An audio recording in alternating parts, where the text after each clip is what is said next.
What's it going to take to get your creativity to collaborate with other forms of creativity? I know I'm the one that says that creativity is an addiction. I'm the one that says, oh, I know the reason why you're laying awake at night. I know why you're being bothered so much at work, because people are just taking advantage of everything that you are when it comes to creativity. I get it. I'm the one that said that. But that was pre-COVID-19. Now we're post-COVID-19, and we all need to come together as a creative community to help rebuild the planet. Unplugged, because we will always say yes to creativity. Totally Uncut, because we all make mistakes. So turn it into a tool. This is Arroe Unplugged. I was talking with Elizabeth Gonzalez-James yesterday. She's an author. Very creative. Very, very creative. And we were talking about that thing called creativity. And how much it just takes over our mind, body, and soul, and how we just keep giving to it, and we'll sell out for it, and all that stuff, just so that we can see what's on the opposite side of that creative mechanism. What is the shape that you're trying to create in the way of saying, well, I've got this, but I need to make it that, and it's going to require that creativity to do it. It was just a great conversation, which you can hear on my podcast called Like It's Live.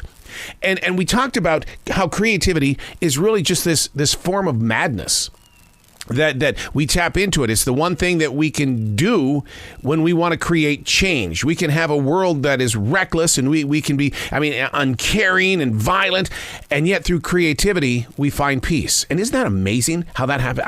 It's just tapping into a source of energy, and from it, something takes place. Hey, it's Arroe.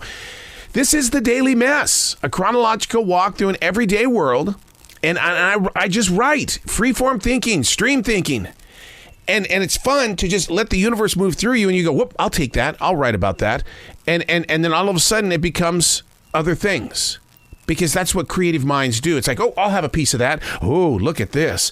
That's amazing. Being present in your place of now, being mindful.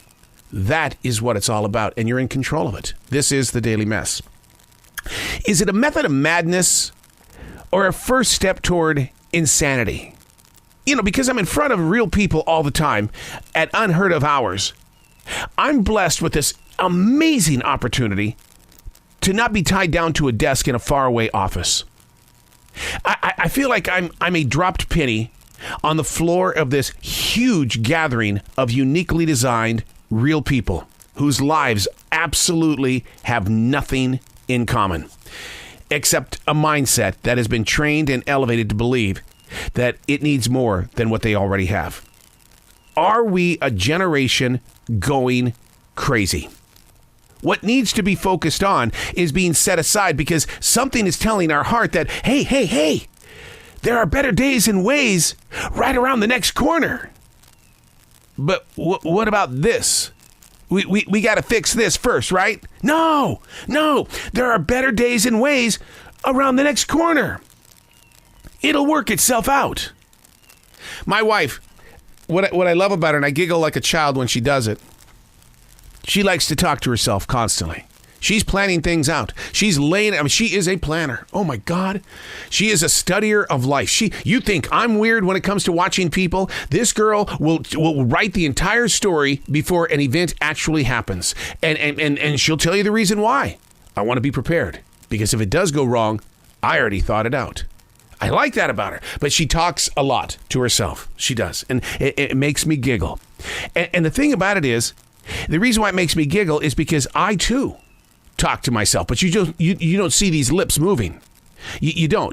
But if you could step inside my thinking process, you would see that I've got 12 or 13 things going on at the same time. I'm constantly talking to myself, which is the reason why I have so many journals around me at all times of the day, because something will come across my mind, and I got to get that down. I got to put that down. I got to write, because I don't want to forget it. And so how often do you find yourself talking to yourself? In reality, let's be serious here, because let's go back to the original thought. Is it a method of madness or the first step toward insanity? I'm sitting in a room behind a microphone thinking that I'm talking to you. Is that insanity? Am I not just talking to myself? You are receiving this, right? Knock, knock, knock. You are there, right? No, seriously, you are there, right? Okay. So is it insanity? Are we the generation that's going crazy? Should you be laughing at me in the way of saying, dude, you're just sitting in a room talking to yourself. You're freaky, man. You're freaking me out. I love it when people talk to themselves. And the reason why is because it's called a relationship. And that's why I'm sitting in this room today, right here in the center of this tropical storm by the name of Elsa. It's beating the hell out of our state, even as we speak. If I could turn this microphone around, you could see it.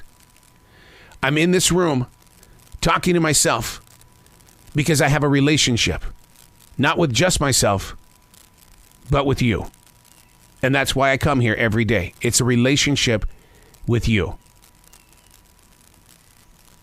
It's a crazy place, huh? Is it the first step of insanity?